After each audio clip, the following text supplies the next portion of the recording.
സമുദ്രനിരപ്പിൽ നിന്ന് 850 മീറ്റർ ഉയരത്തിൽ വെച്ചിരിക്കുന്ന കടലുകളാണ്. ഒരു കടലാണ് ഇങ്ങനെ പൊട്ടി ഒഴുകി വരുന്നത്. മുല്ലപ്പെരിയാർ ഡാം തകർന്ന് ഇടുക്കി ഡാമിനെയും തകർത്ത് ലോവർ പെരിയാറും ഭൂതത്താൻ കെട്ടും തകർത്ത് കല്ലുകളും മരങ്ങളും ആളുകളുടെ വാഹനങ്ങളും കെട്ടിടങ്ങളും വീടുകളെയൊക്കെ വഹിച്ചുകൊണ്ടാ വന്നെ. നമ്മളെല്ലാം ഒഴുകി അങ്ങ് പോകും. ഇവിടെ ഇതില്ലേ, BPCL-ഇല്ലേ, ഇന്ത്യ മുഴുവൻ നിന്ന് കത്തിക്കാനുള്ള ക്രൂഡ് ഓയിൽ അവിടെ സംഭരിച്ചു വെച്ചിട്ടുണ്ട്. അത് തകർന്നാൽ പുഴയിലും കടലിലും ക്രൂഡ് ഓയിൽ കലരും. കടൽ ജീവികൾ സമ്പൂർണമായി നശിക്കും. മനുഷ്യൻ പോയി. ഒരു 120 TMC-യോളം വെള്ളം വന്ന് അറബിക്കടലിൽ പതിച്ച് തിരിച്ചു വരുമ്പോ കേരളം മുഴുവനും പോകില്ലേ? അവിടെ അങ്ങോട്ട് പോയത് 10 മടങ്ങ് ശക്തിയോടെ തിരിച്ച് കടൽ ഒരു സുനാമിയായിട്ട് വരുമ്പോ എല്ലാവർക്കും പ്രശ്നമാണ്.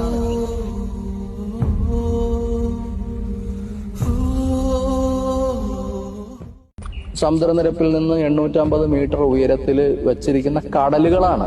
ഒരു കടലാണ് ഇങ്ങനെ പൊട്ടി ഒഴുകി വരുന്നത്. മുല്ലപ്പെരിയാർ ഡാം തകർന്ന് ഇടുക്കി ഡാമിനെയും തകർത്ത് ലോവർ പെരിയാറും ഭൂതത്താൻ കെട്ടും തകർത്ത് കല്ലുകളും മരങ്ങളും ആളുകളുടെ വാഹനങ്ങളും കെട്ടിടങ്ങളും വീടുകളെയൊക്കെ വഹിച്ചുകൊണ്ടാ വന്നെ. നമ്മളെല്ലാം ഒഴുകി അങ്ങ് പോകും.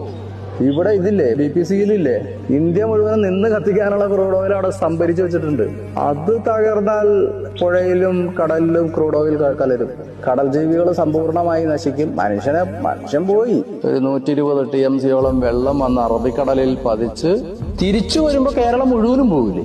അവിടെ അങ്ങോട്ട് പോയത് 10 മടങ്ങ് ശക്തിയോടെ തിരിച്ച് കടൽ ഒരു സുനാമിയായിട്ട് വരുമ്പോ എല്ലാവർക്കും പ്രശ്നമാണ്.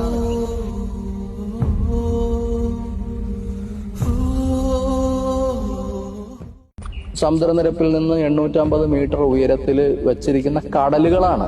ഒരു കടലാണ് ഇങ്ങനെ പൊട്ടി ഒഴുകി വരുന്നത്. മുല്ലപ്പെരിയാർ ഡാം തകർന്ന് ഇടുക്കി ഡാമിനെയും തകർത്ത് ലോവർ പെരിയാറും ഭൂതത്താൻ കെട്ടും തകർത്ത്